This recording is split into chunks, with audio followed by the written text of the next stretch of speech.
All right, let's just jump right in.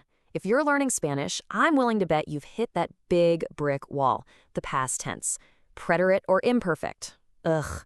It's the question that trips up pretty much everyone, even people who've been at it for years. But hey, don't worry. Today we're going to make it finally click. You know the feeling, right?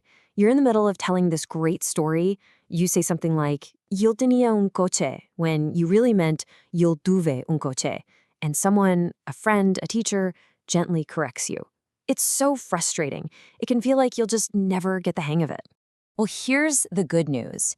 You are absolutely not alone in this struggle. This is hands down one of the most common challenges in Spanish. And the reason it's so tricky is because it's not just about when something happened, but how you, the speaker, are viewing that action. And together, we're about to crack that code.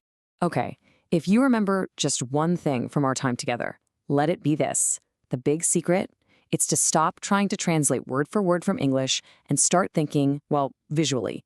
Think of it like snapshots versus video. The preterite, that's your snapshot, a specific, done and dusted moment in time. Click. But the imperfect, that's the video backdrop. It's the whole scene, the description, the mood that was playing out in the background. Seriously, hold on to that analogy. It's going to be our North Star for everything else we talk about. So before we get into the when, let's just do a super quick rundown of the how. We'll call this the quick start guide to forming these tenses, just to make sure we're all on the same page. So take a look at the pattern here for the preterite. For your regular verbs, you just pop off the old ending and stick these new ones on. And you gotta notice the accents on the yo and el ella forms. They are so important for getting the pronunciation right. Hablé, comí, vivió. They sound sharp, right? Kind of finished. Perfect for sharp, finished actions. And then you get to the imperfect, and you can just breathe a sigh of relief. Look how much simpler this is. For our verbs, you've got aba, abas, aba. And for ER and E verbs, it's ia, ias, ia. They're so consistent, so flowing. They're the perfect sounds for describing those ongoing, flowing actions in the past. And please, when it comes to irregulars, do not get overwhelmed. For the imperfect, get this. There are only 3. Ser, ir, and ver. That's it. Now, the preterite has a few more, but honestly, these 4 are the real heavy hitters you're going to use all the time.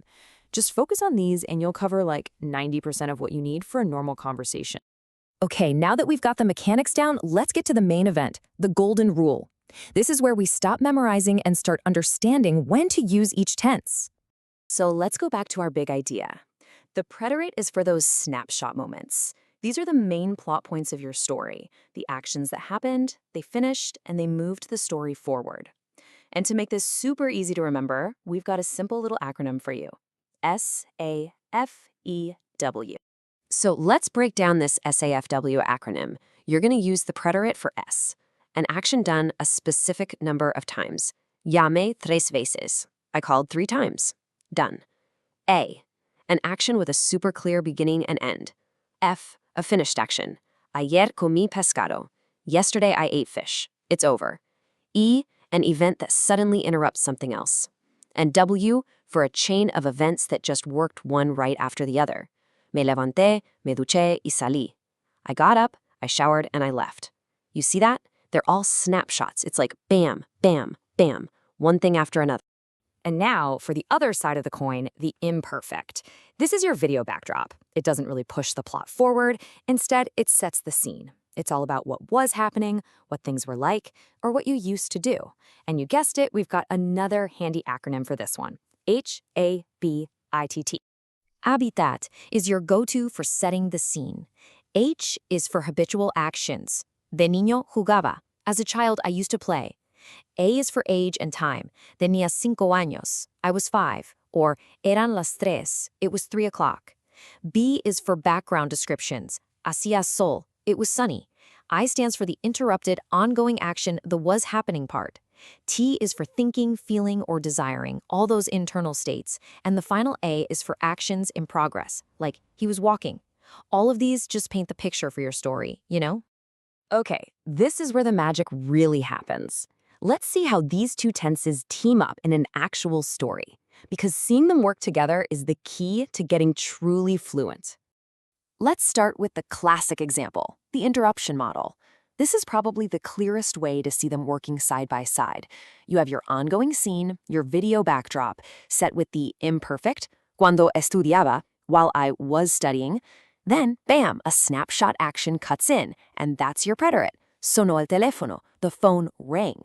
The backdrop was playing, and then a plot point happened. Simple as that.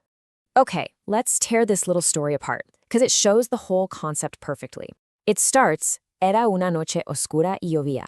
It was a dark night and it was raining. That's pure imperfect. It's the background, right? Setting the mood. Then, de repente, escuché un ruido. Suddenly, I heard a noise. That's our first snapshot, our first preterite. The plot is moving now. Salí a investigar y vi una figura. I went out to investigate and I saw a figure. 2 more snapshots. Bam, bam. But wait, what did the figure look like? Tenía un abrigo largo y llevaba un sombrero. It had a long coat and was wearing a hat. We flip right back to the imperfect for description. It's just like a movie director, cutting from a wide, scene-setting shot to a close-up on the actor. All right, you've totally got the core concept now. So let's wrap this all up with a simple cheat sheet. A few powerful, actionable tools you can start using literally today to make the right choice every single time. Think of this as your mental flowchart. The next time you're about to say something in the past, just ask yourself these 3 quick questions. 1. Is it a completed one-and-done snapshot? Go with preterite. 2. Is it background, a description, or something you used to do? That's imperfect. 3. Is it both? An ongoing thing that got interrupted? Then you use both. This little process will guide you to the right answer, I promise, like 90% of the time. And for all of you who are ready to really level up, here are a few pro tips. Keep an eye out for time markers. They're huge clues. Words like ayer or de repente pretty much scream preterite. Meanwhile, siempre or mientras, while, are big signals for the imperfect. And you gotta be aware of a few key verbs, like conocer and saber, that actually change their meaning. Conocía a Juan means I met him. That's a snapshot event. But conocía a Juan means I knew him. That's an ongoing state. It's such a subtle difference, but so powerful. So there you have it. The snapshot versus the video backdrop. The plot versus the scene. You're not just learning a bunch of grammar rules here, you're learning how to be a much better storyteller in Spanish. You now have the framework to tell richer, more interesting, more precise stories about your past. So really, the only question left is, what story are you going to tell first?